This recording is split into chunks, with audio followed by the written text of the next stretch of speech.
Hello guys! For today's video ay pasilip ko muna sa inyo saglit ang buhay naming mga kunyang dito sa Hong Kong.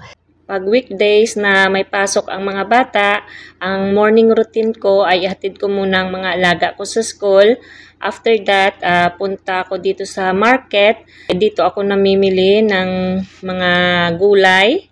Kasi ito yung pinakamalapit na market dito sa workplace ko at mura lang ang mga bilihin dito. Marami ka kasing pwedeng pagpipilian na pamilihan dito kaya mura lang siya. Dito naman ako namimili ng mga isda at ito yung iba't ibang klase ng mga isda nila dito. Medyo may kamahalan lang siya dito kasi fresh pa yung mga isda nila na binibenta dito. Gusto kasi ng amo ko na fresh ang mga gulay, isda at mga karne na bibilhin ko. Kung magluto ako ng foods namin ay tamang-tama lang na maubos namin kasi ayaw ng amo ko na magtambak ng food sa refrigerator.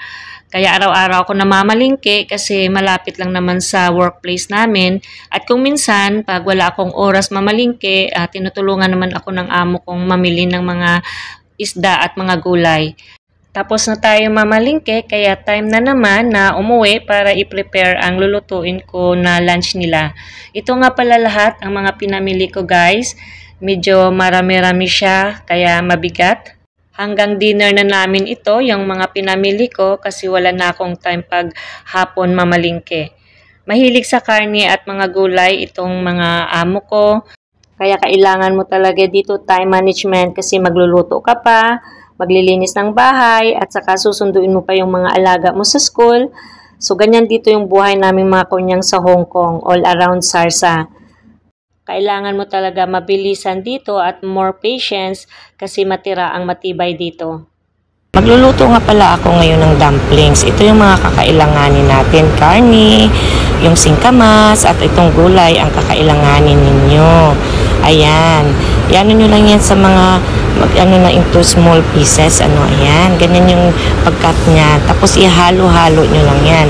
Lagyan nyo ng asin, pepper, ayan. At saka, gumagamit kasi ako dito ng 5 spices. Ayan siya, ipakita ko sa inyo.